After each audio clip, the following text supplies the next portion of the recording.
Assalamualaikum warahmatullahi wabarakatuh. Kembali lagi di Mimbartu, channel yang ciamik karena kritis dan oposan. Buzzer mulai kelimpungan karena curhatan aguan di Tempo malah menjadi blunder yang membuktikan ya bahwa penetapan PIK 2 sebagai proyek strategis nasional adalah setelah aguan mendukung konsorsium ya pembangunan di IKN karena investor yang katanya oversubscribe ternyata zong ya, kemudian dikumpullah ya para konglomerat dalam negeri untuk mendukung proyek IKN yang sepertinya juga nampak zong ya, karena para Bowo sepertinya tidak terlalu tertarik dengan IKN, lebih pada program utamanya yang selalu digembar-gemborkan ya, terkait makan bergizi gratis dan juga ketahanan pangan dan juga lain-lainnya ya. IKN jalan sajalah, tapi dananya tidak usah besar-besar ya. Bahkan konon kabarnya Prabowo akan selambat-lambatnya berkantor di IKN nanti di bulan Agustus 2028. Ya. Dan buzzer sudah kehabisan bahan ya untuk membuat tagar di X atau Twitter X ya, hingga kemudian malah menyenggol Said Didu ya, karena mereka sudah tidak punya alasan untuk kemudian membantah argumen para aktivis yang mengajukan gugatan ke Pengadilan Negeri Jakarta Pusat ya. Artinya apa? Artinya sangat receh ya. Kita bacakan dulu ya terkait soal PIK 2 yang jelas tentu adalah tangkap aguan. Ini tulisan dari Pak Rizal, Muhammad Rizal Fadilah ya. Soal PIK 2 tangkap aguan. Tentu ini soal PIK 2 yang kontroversi dan menjadi sorotan publik. Dari PSN yang kolusif hingga dominasi etnis dan penjajahan oligarki, program di akhir masa pemerintahan Jokowi ini mendapat perlawanan rakyat. Sukses PIK 1 membuat konglomerat atau pengusaha kuat percaya diri untuk merambah ke lahan-lahan berikut, mencaplok dengan modus beli tanah murah, rakyat setempat pun tergusur. Program ruwet ini boleh disebut Pakpikpuk, tidak membuat nyaman banyak pihak. Pantai Aguan Kapuk, Pak, pantai ilegal Kapuk, Pik, dan pantai uang Kapuk, Puk ya. Kapuk adalah nama pohon dan ada pula yang mengaitkan dengan kapok atau jera. Kapok berurusan dengan penguasa atau pengusaha sebab apapun selalu salah dan kalah. Pantai Indah Kapuk menjadi indah bagi pejabat, aparat atau konglomerat, tetapi derita bagi rakyat. Ya. Sesuatu namanya saja yang indah ya. PIK 1 yang berada di Kelurahan Kapuk, Kecamatan Cengkareng, Jakarta Utara adalah komplek perumahan elit seluas 1.160 hektar.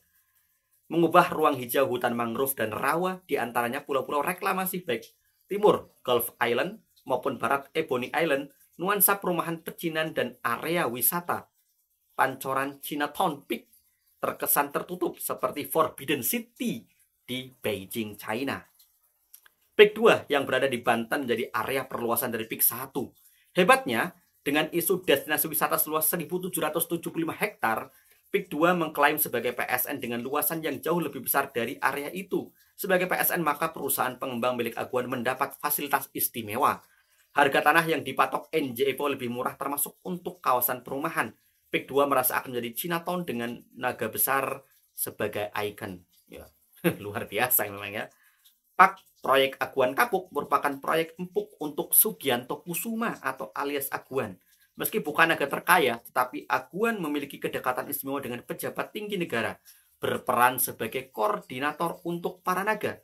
Properti adalah core bisnisnya, dan kini berkoalisi dengan Menteri Perumahan dan Kawasan Pemukiman (PKP) Marwarar Sirait atau ARA. Program kementerian soal pengadaan 3 juta rumah seenaknya diberikan oleh ARA kepada Aguan. Luar biasa ya. Ini 3 juta rumah per tahun atau per 5 tahun. Kalau per tahun luar biasa ya, per harinya harus 3.000-an rumah terbangun. PIK proyek ilegal Kapuk, pemalsuan sekurangnya manipulasi PSN dilakukan seolah-olah PIK 2 seluruhnya termasuk perumahan adalah PSN sehingga fasilitas PSN digunakan untuk PIK 2. Sesungguhnya PSN itu hanya 1.755 hektar kawasan wisata saja. Kawasan hutan lindung pun belum dialihkan menjadi hutan konservasi apalagi APR. PT PIK 2 atau PANI telah melanggar RT RW dan belum memiliki RDTR. Ya ampun. PUK, proyek uang kapuk, wajar jika usaha itu mencari uang akan tapi menumpuk uang dengan cara menipu atau memanipulasi adalah kejahatan. PSN yang dimanipulasi untuk menurunkan NJOP merupakan perampokan dan perampasan tanah dengan modus jual beli. Dengan melipatkan harga tanah saja, maka aguan menurut Saididu diprediksi akan mengeruk keuntungan hingga 20.000 triliun. Sungguh fantastis. Ya, padahal APBN 2025 saja 3.600 triliun. Sudah berapa kali lipat itu ya? Oh, sudah kurang lebih 8 kali lipat. Pak Pikpuk menjadi kerja serampangan rezim Jokowi dengan memainkan hukum. PSN tidak jelas kriteria jalan kolusi dan korupsi, sumber konflik sosial dan rebutan lahan. Pintu masuk bagi oligarki sang pencuri reformasi, penjajah negeri. PSN hanya proyek akal-akalan meminggirkan rakyat.